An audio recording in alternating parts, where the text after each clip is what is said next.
कान्यकुब्ज नगर में रहता था। पहले भगवान का बड़ा भजन करता था, जप करता था, तप करता था, पूजन करता था, लेकिन इसका मन दूषित हो गया था। कब? जबकि इसकी शादी हो रखी थी, सब चीज हो रखी थी, पर एक दिन जंगल में जैसे इसका स्वभाव था जाना, जब भी घर में पूजन पाठ करता, संध्या के बाद हवन जरूर करता, तो ये जंगल से जाकर के 9 ग्रहों की लकड़ियों को बिन करके लाता था, तोड़ करके लाता था। एक दिन सामने आज 9 ग्रहों की लकड़ी को लेने के लिए गया तो एक पर नारी मिली, वैश्या, पर पुरुष के साथ रमन कर रही थी। जब पर पुरुष चले गया तो उसके बाद सामने से उस वैश्या से कहा, कितना कमा लेती हो? उन्होंने कहा, महाराज कोई संख्या क्या बताऊं, कोई हिसाब नहीं है, कभी मिल भी जाता है, कभी नहीं भी मिल जाता है, कभी लाखों रुपए की प्राप्ति हो जाती है, कभी 1 रुपए की प्राप्ति भी नहीं होती है।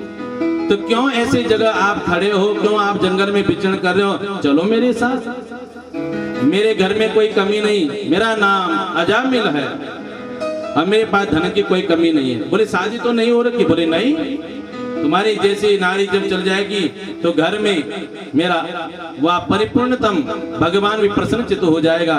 लेकर के जब घर में आया, जब पूछा ये कौन है जिसके साथ 7 फेरा लेकर के आ रखे थे? अजामिल जी। सौभाग्यवती भारी जब घर में थी पत्नी, सुंदर दिखने की लक्ष्मी थी और सचमी लक्ष्मी थी। बोलिए कौन है? बोलिए मेरी आया है। बोले इसको निकाल दो। आया माने साफ सफाई वाले। मैं कल भी कह रहे थे, उत्तानपाद जी ने भी अपनी सुंदर से पत्नी सुनीति से कहा था ये मेरी आया है, और सुरुचिनी का बोलबाला होने लगा। आज ये कह रहे हैं अजामिल जी, महाराज कह रही है मेरी आया है, तो वैसे ने कहा इसका काम यहाँ नहीं, इसको निकाल दो। और ये बात ध्यान रखना, जिसके साथ हमने 7 फेरे फेरे हैं वो भी अपने मायके को छोड़ करके आ रखी है, अपनी सहेलियों को छोड़ा, अपने पड़ोसियों को छोड़ा, अपने माता पिता का घर बार, अपना उस वंश को छोड़ा, अपने भाई को छोड़ा, अपने क्या नहीं छोड़ा उसने।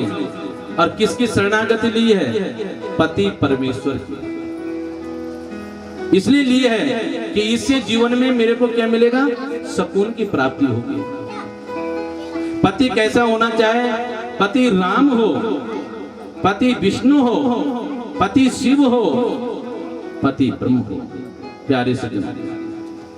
और पत्नी भी कैसी होनी चाहिए? पत्नी के लक्षण बोले, पत्नी भी सीता होनी चाहिए, लक्ष्मी होनी चाहिए, सरस्वती होनी चाहिए, ब्रह्माणी होनी चाहिए, न कि धुंधली होनी चाहिए।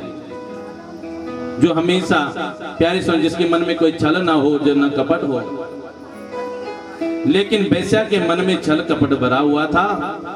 सौभाग्यवती नारी को जब घर से निकाला, उसी दिन से घर में कुसंग प्राप्त हुआ और उसके द्वारा घर में प्यारे